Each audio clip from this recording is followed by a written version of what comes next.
Dice la palabra del Señor de la siguiente manera.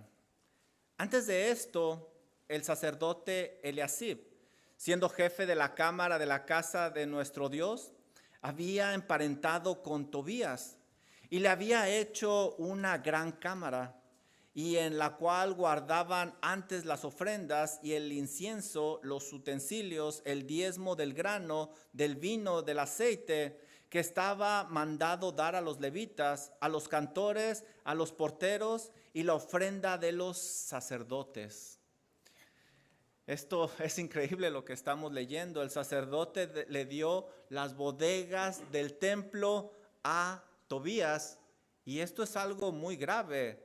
Si recuerdas tú quién es Tobías, el problema es todavía aún mayor. Versículo número 6.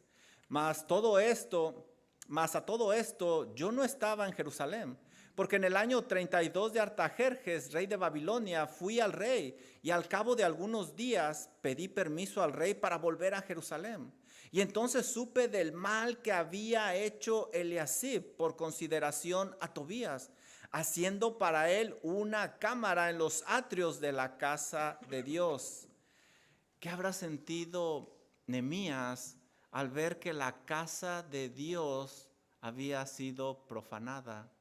Bueno, pues miren lo que dice el versículo número 8. Y me dolió en gran manera.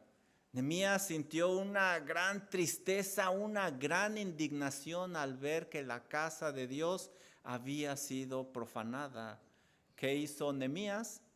Y arrojé todos los muebles de la casa de Tobías fuera de la cámara, y dije que limpiasen las cámaras, e hice volver ahí los utensilios de la casa de Dios, las ofrendas y el incienso.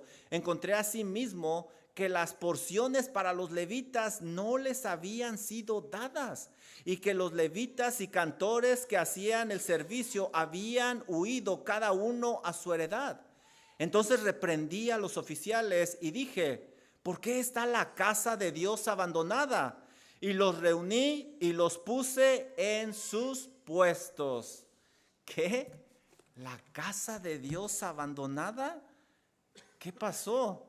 ¿Dónde quedó esa gran promesa que estudiamos apenas hace algunas semanas, que no abandonarían la casa de Dios? Bueno, pues ya que niños,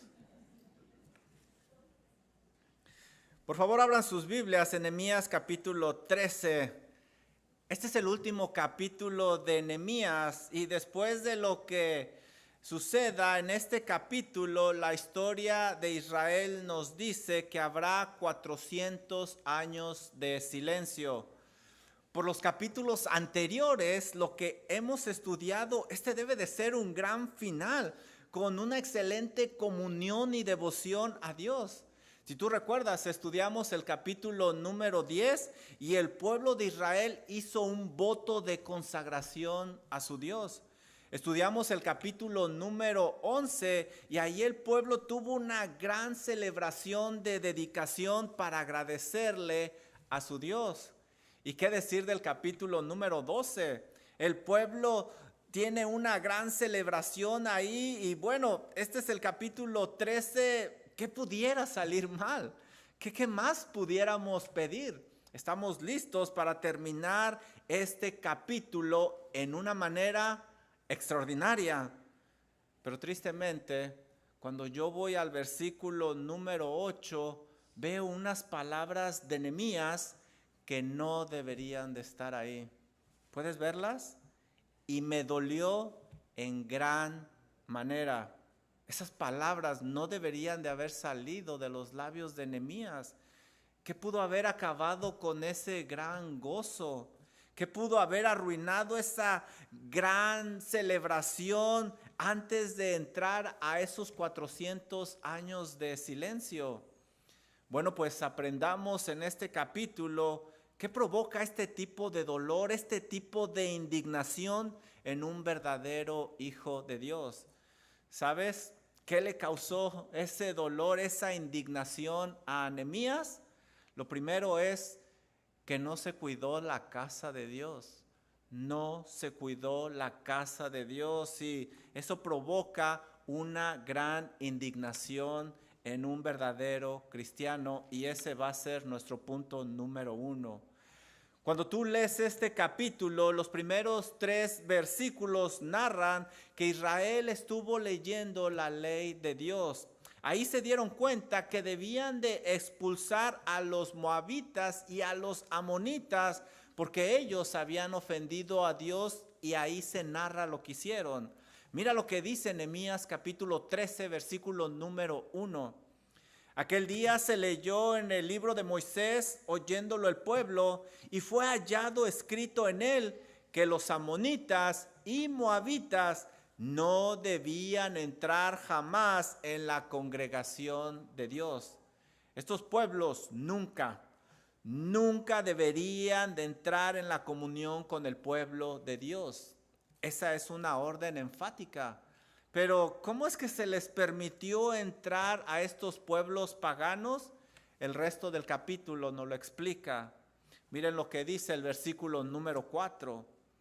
Y antes de esto, es decir, antes de la separación de los moabitas, de la expulsión de ellos que leemos en los primeros 3 versículos, el sacerdote Eliasib, siendo jefe de la cámara de la casa de nuestro Dios, había emparentado con nada menos y nada más que Tobías.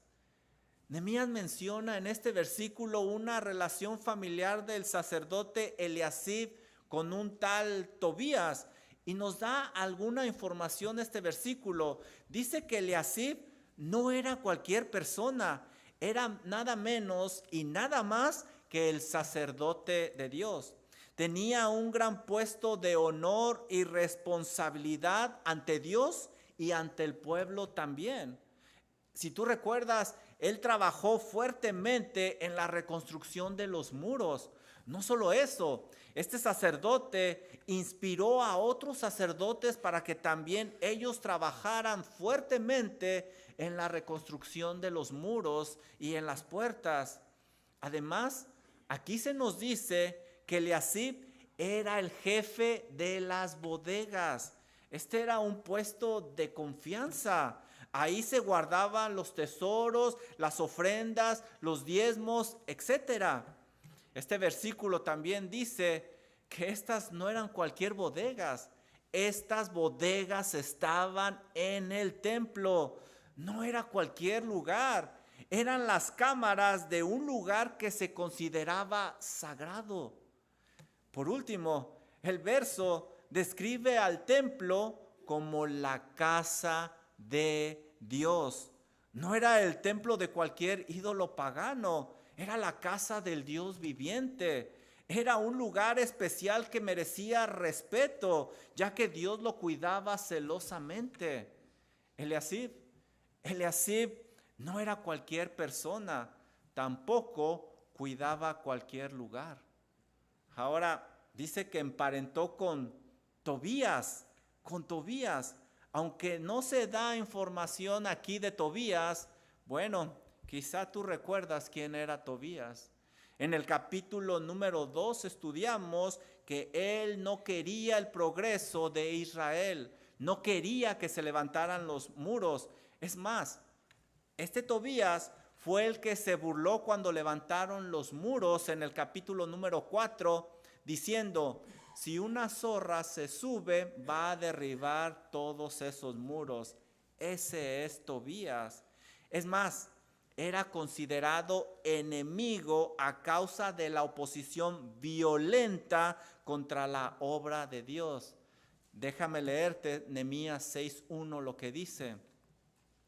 Cuando oyeron Sanballat y Tobías y Gesem el árabe y los demás de nuestros enemigos. ¿Te fijas quién era Tobías? Y además, ¿leíste? Era amonita. Por eso este capítulo empieza en esos 3 versículos que tenían que ser expulsados. No debía de habitar el amonita ahí con ellos. Eliasib no debía haber permitido que sus hijos emparentaran con un enemigo de Dios. Pero ¿sabes? La cosa era mucho peor. Fíjate lo que dice el versículo número 5. Y le había hecho una gran cámara en la cual guardaban antes las ofrendas, el incienso, los utensilios, el diezmo del grano, del vino, del aceite, que estaba mandado dar a los levitas, a los cantores, a los porteros y la ofrenda de los sacerdotes. ¿Te fijaste lo que leímos? El mismo sacerdote se encargó de adaptarle la bodega al amonita Tobías ahí en el templo. No era ni siquiera un pequeño cuarto. Aquí se describe como una gran cámara. Era tan grande que ahí se guardaban las ofrendas de los levitas, de todos los cantores, de todos los porteros y de todos los sacerdotes. Esto es impresionante. Mi atención y que causa mucha tristeza. La palabra antes. ¿Te fijas? Indica que esa bodega había sido dedicada al uso exclusivo de la obra de Dios antes. Pero ahora había sido profanada. Había dejado este sacerdote que el enemigo entrara al mismo recinto de la casa de Dios. Y qué triste, ¿verdad? Qué triste en verdad ir a esos lugares donde antes se proclamaba la palabra de Dios y se le adoraba fielmente. Pero ahora tristemente son lugares de entretenimiento donde se deja habitar toda clase de inmundicia que ofende a nuestro Dios. Qué triste. ¿Cuánto espacio se le debe permitir al enemigo?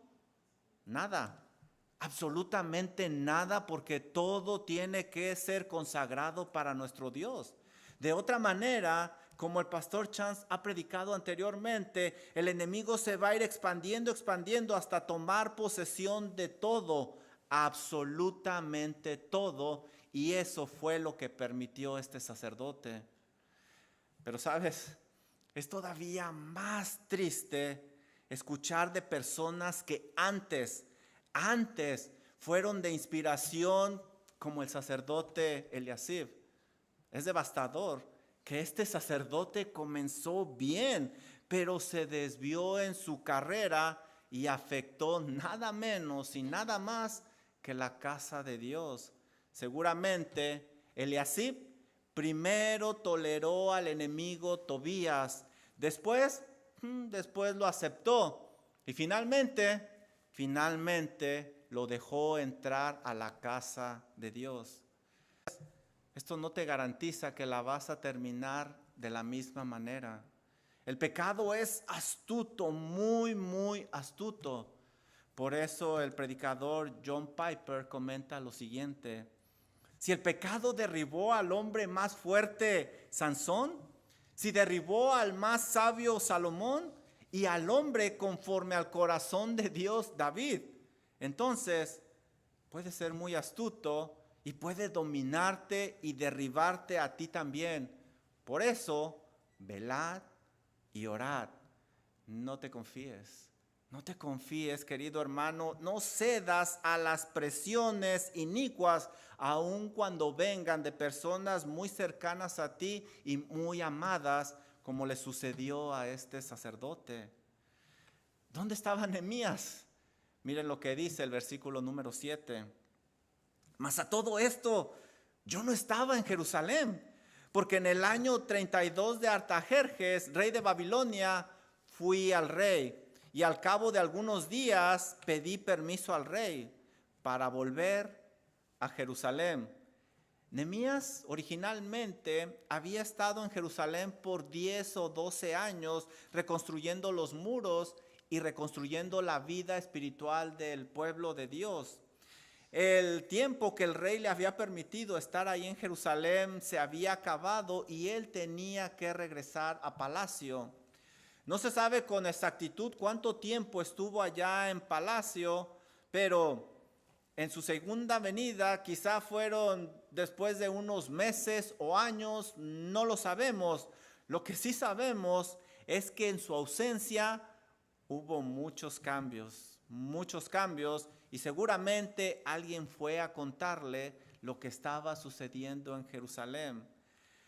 Si la condición física de la ciudad hizo que Nehemías cayera de rodillas, preocupado y llorando, ¿qué hará cuando se dé cuenta la condición espiritual en la que se encontraba el templo? Mira lo que dice la siguiente parte del versículo número 8. Y me dolió en gran manera. ¿Qué palabras? ¿Qué hace que un hombre de Dios sienta este tipo de dolor? Pues que la casa de adoración, la casa de Dios, haya sido profanada. El golpe fue muy fuerte para Nehemías. Qué gran desilusión, ¿no crees? Parecería que 10 años de trabajo fueron en vano. La palabra para doler es un sentimiento de tristeza muy profundo, pero a la vez la palabra original habla de un enojo muy grande, una desesperación, una indignación. Por eso algunas Biblias la traducen como enojo y otras Biblias la traducen como dolor. Nehemías tenía un gran celo por las cosas que él tomó en el resto del versículo. Mira lo que hace Nehemías. Y arrojé, literalmente lancé fuerte todos los muebles de la casa de Tobías fuera de la cámara. Nehemías, ante tal indignación de haber profanado el templo y emparentado con el enemigo, tomó decisiones drásticas. Ese tipo de enojo es muy parecido al enojo que tuvo nuestro Señor Jesucristo cuando se profanó también el templo. Por lo tanto, sus acciones de Nehemías no están fuera de lugar. La reconstrucción del templo y la restauración de la adoración había costado mucho. Fue mucho el trabajo enfrentar la oposición a los enemigos, poner en riesgo las vidas, orar bastante. Por eso Nehemías actuó de esa manera. Esto explica esa actitud de Nehemías ante tal profanación.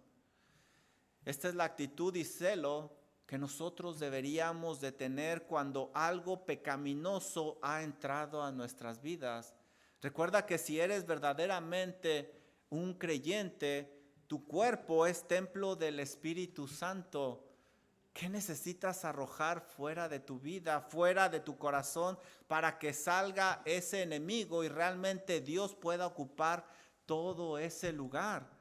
No hay que sacarlo con delicadeza.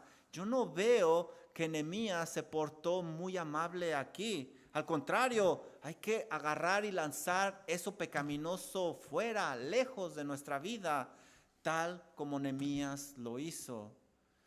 Ahora, piensa en esto. Si la condición del liderazgo espiritual estaba de esta manera, ¿cómo estará el resto de la nación? Mira lo que dice el versículo número 10. Encontré asimismo que las porciones para los levitas no les habían sido dadas, y que los levitas y cantores que hacían el servicio habían huido cada quien a su heredad. Las bodegas probablemente estaban vacías porque el pueblo había descuidado a los levitas, a los trabajadores del templo. Quizá por eso el sacerdote se las dio a Tobías. Dios había encargado mucho a Israel que no descuidaran a los levitas para que ellos se enfocaran en el servicio del templo. Dice Deuteronomio 12:19, ten cuidado de no desamparar al levita en todos tus días sobre la tierra. Pero a este pueblo se le había olvidado. No hacía mucho tiempo, lo leímos, ellos mismos habían reafirmado esa promesa de apoyar a los levitas en el capítulo 10 y darles sustento. La falta de apoyo obligó que los levitas tuvieran que salir a buscar sustento por otros medios y descuidar su servicio en la casa de Dios. Esto acarreó la furia y el enojo de Dios, y lo describe Malaquías. En Malaquías 3:10 leemos nosotros lo siguiente: traed los diezmos al alfolil y haya alimento en mi casa. Y es que las bodegas estaban vacías. Y probadme ahora en esto, dice Jehová de los ejércitos, si no abriré las ventanas de los cielos. Es decir, si obedecían, Dios les iba a mandar la lluvia. Y derramaré sobre vosotros bendición hasta que sobreabunde. ¿Sabes?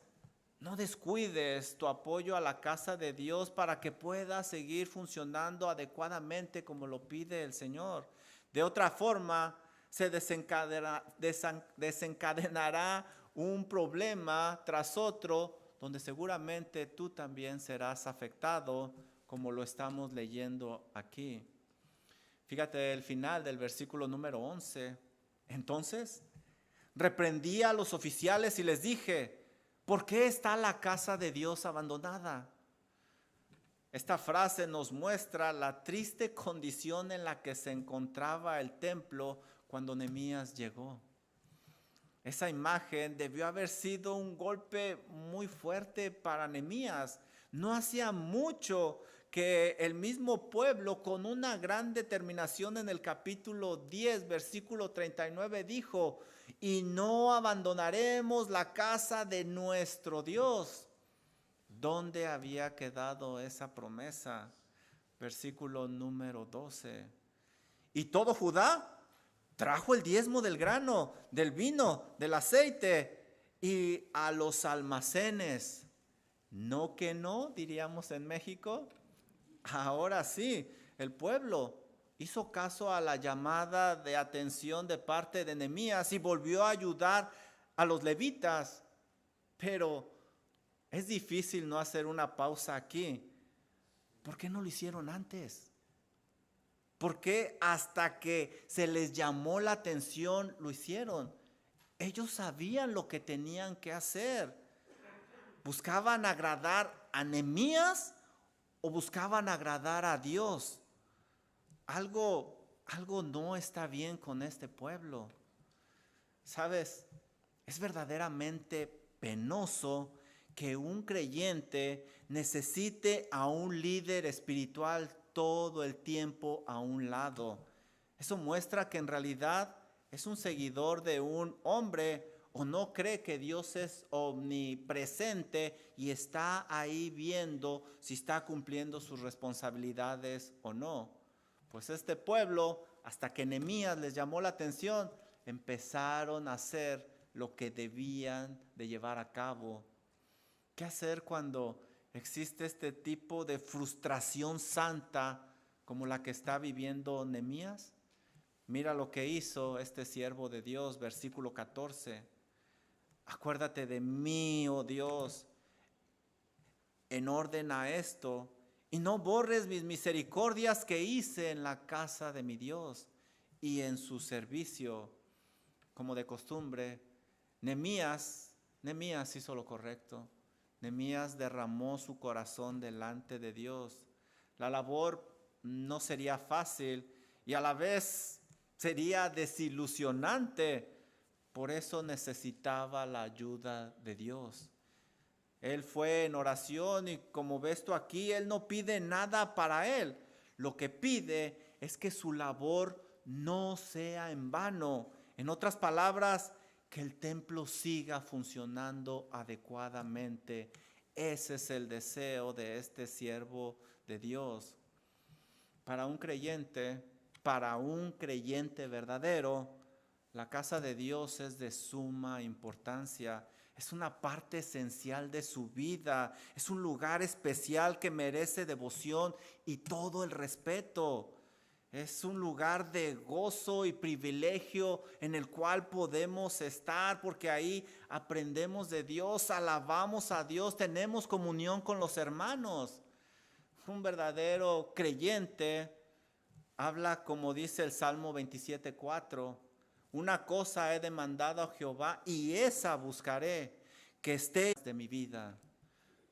Pero cuando ese lugar especial es profanado, es tratado con irreverencia, provoca una gran tristeza, tal como sucedió en Nehemías. ¿Sabes qué más le causó un gran dolor a Nehemías? Que el pueblo no cumplió sus promesas. Mira lo que nos dice el resto del pasaje. Desafortunadamente, esta no sería la única promesa de Dios. Mira el versículo número 15. Vi en Judá a algunos que pisaban en lagares en el día de reposo. El pueblo había decidido cambiar sus prioridades y era más que obvio que Dios no estaba en primer lugar de esas prioridades. Hacía poco que ellos habían prometido respetar el día de reposo. Esta era una orden estricta de parte de Dios que le había dado al pueblo de Israel. El Sabbat fue dado a los judíos como pacto perpetuo, dice Éxodo 31:13.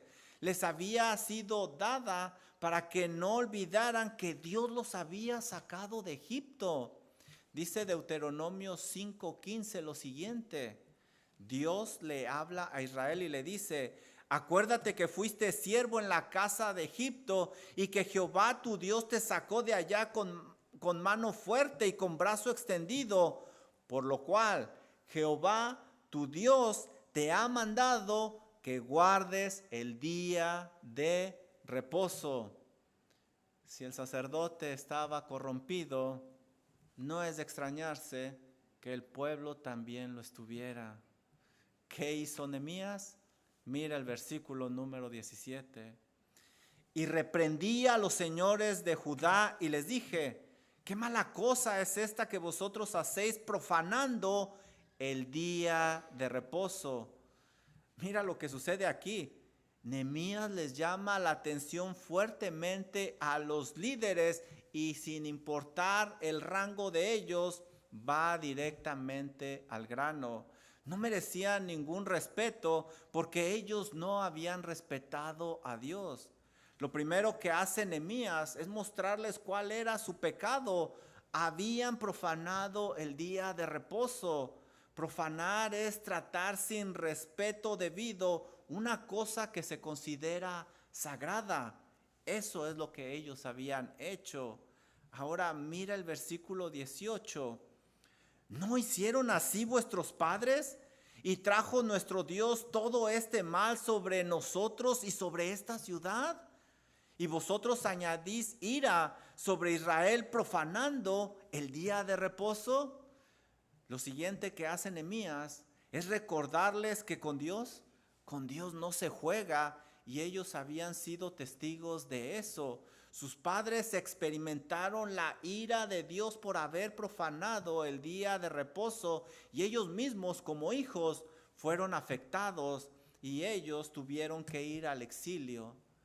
Esa ciudad había estado en ruinas a causa de su desobediencia, pero por lo visto ya se les había olvidado. Versículo número 19. Sucedió pues que cuando iba oscureciendo a las puertas de Jerusalén antes del día de reposo, dije que se cerrasen las puertas y ordené que no las abriesen hasta después del día de reposo. Y puse en las puertas algunos de mis criados para que en el día de reposo no introdujeran carga. Versículo 20. Y quedando afuera de Jerusalén una y dos veces los negociantes y los que vendían toda especie de mercancía. Nehemías no se tocó el corazón para dejar los comerciantes allá afuera. Ellos debían de comprender que para Israel lo más importante era obedecer a Dios principalmente, y el comercio pasaba a segundo lugar. A Nehemías no le importaba la economía del pueblo en ese momento. Lo importante era su relación con Dios. Hermano, no comprometas tu relación con Dios con nada ni nadie. Ese beneficio a corto plazo te va a costar mucho más tarde, como le sucedió a este pueblo. ¿Qué hizo Nehemías? Mira el versículo 22. Y dije a los levitas que se purificaran y que viniesen a guardar las puertas para santificar el día de reposo. Ante tanta inmundicia en sus vidas, era necesario una limpieza espiritual para ponerse a cuentas con Dios. Versículo 22. También por esto acuérdate de mí, Dios mío, y perdóname según la grandeza de tu misericordia.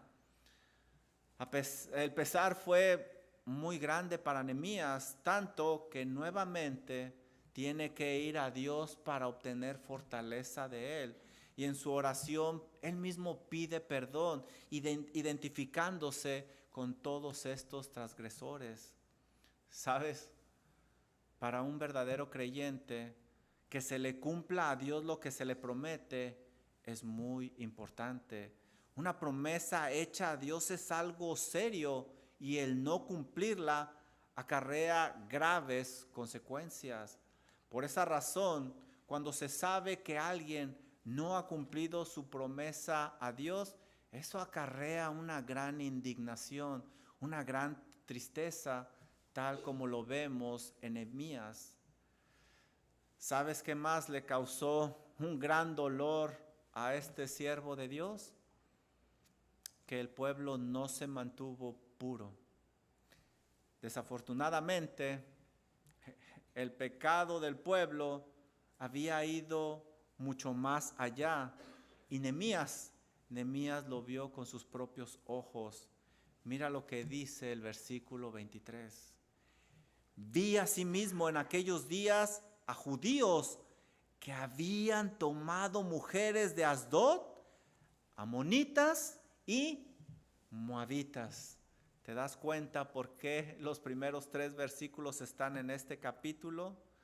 Por el mismo periodo de tiempo, el mismo Nehemías vio que el pueblo tomó esposas paganas, lo cual era un pecado muy grave. No hacía mucho, el mismo pueblo había prometido mantenerse puro de la influencia pagana, pero no cumplieron. Mira el versículo 24. Y la mitad de sus hijos hablaban la lengua Asdod, porque no sabían hablar la lengua de cada pueblo. ¿Puedes ver el problema? Era tal la influencia de los pueblos extranjeros que sus hijos perdieron su lenguaje, el lenguaje judío. Si no hablaban judaico, no iban a poder entender las sagradas escrituras y obedecer a Dios. Las madres no solo influenciarían en su lenguaje, también iban a influenciar en sus costumbres, en sus tradiciones y en su espiritualidad, en su religión. Es increíble que hubieran cometido este pecado, porque ya varias veces lo habían cometido y habían pasado por un gran dolor. ¿Qué tanto tiene que sufrir una persona para darse cuenta que desobedecer a Dios acarrea graves consecuencias? Versículo 26. ¿No pecó por esto Salomón, rey de Israel? Bien que en muchas naciones no hubo rey como él, que era amado de su Dios, y Dios lo había puesto por rey sobre todo Israel. Aún él le hicieron pecar las mujeres extranjeras. Nehemías les recuerda el caso del hombre más sabio que había existido, el gran rey Salomón. Ni con toda su sabiduría pudo sostenerse ante la mala influencia de estas mujeres paganas. Ellos tampoco iban a escapar de esas mujeres y tampoco iban a escapar del castigo de Dios. Pero ¿sabes? la cosa era más grave. Versículo 28. Y uno de los hijos de Joiada, hijo del sumo sacerdote Eliasib, era yerno de Sanbalat Horonita. El mismo sumo sacerdote había permitido este tipo de matrimonio en su hogar. ¿Qué se podía esperar del pueblo? Sanbalat, el que se menciona aquí, era otro personaje tal como Tobías, que se opuso a la reconstrucción de los muros. En diversas ocasiones le causó mucho mal al pueblo de Israel. A causa de ese mal de Sanbalat y Tobías, Nehemías tuvo que orar a Dios por protección. La pureza espiritual de los sacerdotes era muy, muy importante para que Dios aceptara los sacrificios. Era tan importante que se seguía la línea sacerdotal y la de los levitas con mucho cuidado. De hecho, en Nehemías capítulo 2 y capítulo 12 se nombra la línea sacerdotal y de los levitas. ¿Cómo termina este libro? Tristemente, con una oración de Nehemías. Mira lo que dice el versículo 31. Acuérdate de mí, Dios mío, para bien. Nehemías había hecho todo lo posible para que este pueblo fuera bendecido, pero el pueblo no lo apreció. Este capítulo mostraba la depravación del hombre que necesitaba la gracia de Dios. Afortunadamente, 400 años después vendría esa gracia por medio de nuestro Señor y Salvador Jesucristo. Aquí termina la historia del pueblo de Israel en una forma por demás inesperada. A partir de este momento, pasarían 400 años de silencio de parte de Dios. No habría revelación, no habría profecía, nada de parte de Dios. Hasta que después de esos 400 años regresara Juan el Bautista preparando el camino de nuestro gran Dios y Señor Jesucristo. Este pasaje nos obliga a hacernos algunas preguntas y con esto termino. La pregunta más obvia es, ¿qué pasó? ¿Qué pasó? ¿Qué los llevó a descuidar la casa de Dios, romper sus promesas y unirse al mundo? ¿Qué pasó? Pienso que Isaías nos da la respuesta en su profecía, palabras que el mismo Señor Jesucristo repitió más tarde. Por favor, ve conmigo a Isaías capítulo 29, versículo 13, y me gustaría que vieras esto. Isaías 29, 13. Dice el profeta Isaías lo siguiente, versículo número 13. Dice pues el Señor, porque este pueblo, con sus labios me honra. ¿Puedes verlo? Esto es una expresión de adoración externa. Pero su corazón, dice el Señor, pero su corazón está lejos, lejos de mí. Su expresión interna no iba de acuerdo con su expresión externa, tal como lo aprendimos en Efesios 4:1. No andaban como era digno de la vocación de su llamado, como lo predicó el pastor Chance. Mira lo que dice el resto del versículo. Y su temor de mí no es más que un mandamiento de hombres que les ha sido enseñado. El temor a Dios era solo información, pero no había una convicción en su vida. Tenían la información en la mente, pero no la habían bajado al corazón. Y esta es la triste realidad, hermanos. Dios tuvo sus reuniones, tuvo su sacrificio, tuvo su duro trabajo, sus ofrendas, Dios tuvo sus celebraciones. Pero la realidad es que Dios nunca tuvo su corazón. El único corazón que tuvo fue el de Nehemías.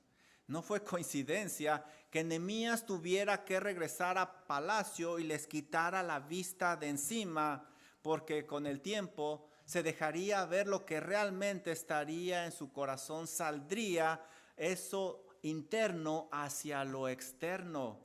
Era tiempo de dejarlos ver cómo funcionaban sin este líder espiritual. Al probar Dios su corazón, salió lo que realmente había ahí: ídolos, ídolos y más ídolos. Dice Jeremías 17, 8 y 9: engañoso es el corazón más que todas las cosas y perverso. ¿Quién lo conocerá? La respuesta está en el versículo 10 y lo dice el Señor Jesucristo: yo, Jehová, que escudriño la mente, que pruebo el corazón para dar a cada uno según su camino, según el fruto de sus obras. Había personas y cosas más importantes que Dios para este pueblo, y se les olvidó todo lo que Dios les había perdonado y que les había dado vida. Es doloroso admitirlo, pero vemos que hicieron más las cosas por un impulso, por una emoción, pero no por una convicción. Por esa razón, en la primera oportunidad que les quitaron la vista, se olvidaron de ese voto que ellos habían hecho. Dios no tuvo el corazón de este pueblo. Por eso fue simplemente una luz fugaz. ¿Sabes? Desde que llegué a los Estados Unidos, he experimentado dos situaciones muy interesantes. Ha abarrotado las iglesias. La primera fue en el 2001, después del ataque a las torres. La segunda fue después de la pandemia del 2021. Y yo me pregunto, ¿dónde está toda esa gente? ¿Por qué las iglesias no siguen llenas? ¿Por qué el mundo no mejora? La respuesta, queridos hermanos, es exactamente la misma. Dios no tenía el corazón de estas personas.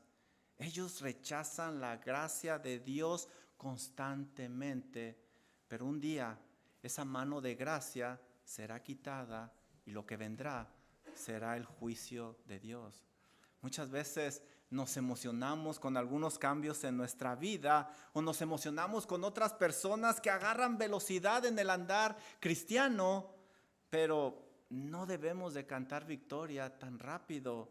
Hay que acordarnos que la vida cristiana es un maratón, no es una carrera de velocidad a corta distancia. Querida familia de Believers Fellowship, oremos para que todo esto hermoso que está sucediendo en nuestra iglesia, y en realidad hay cosas muy hermosas que están pasando, no sea solo externo, sino que sea realmente interno, del corazón. Que cada uno de nosotros seamos, como estamos aprendiendo en el libro de Efesios, dignos de la vocación con que fuimos llamados. Vamos a orar. Amado Padre Celestial, Señor y Dios, gracias por esta porción de su palabra, porque realmente es como un espejo. ¿A quién vamos a engañar, Señor y Dios? Usted conoce lo más profundo de nuestro corazón. Pedimos que por favor nos ayude, Señor, a ser dignos del llamado que usted nos ha dado y realmente analizarnos si somos creyentes verdaderos o no. Realmente hemos arrepentido de nuestro pecado y puesto nuestra fe en Cristo Jesús para no ser engañados el día de mañana. Pido por cada uno de mis hermanos, nuestros visitantes, usted, Señor, hable fuertemente a cada corazón. Oramos, bendito Dios, en el nombre. En el puente los hombres me van a seguir a mí y las mujeres a Sarai.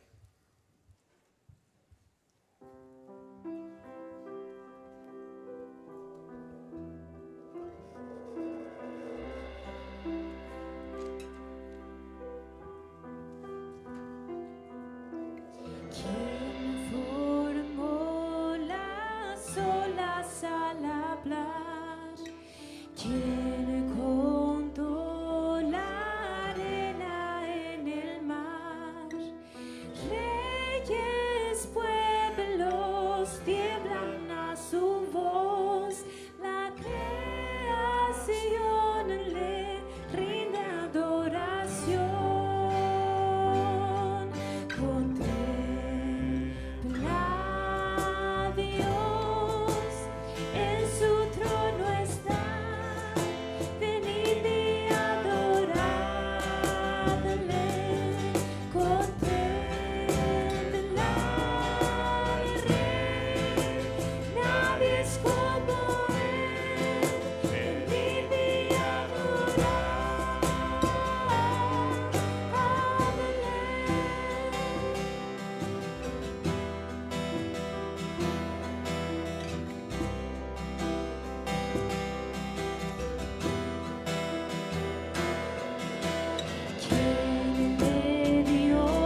Ven y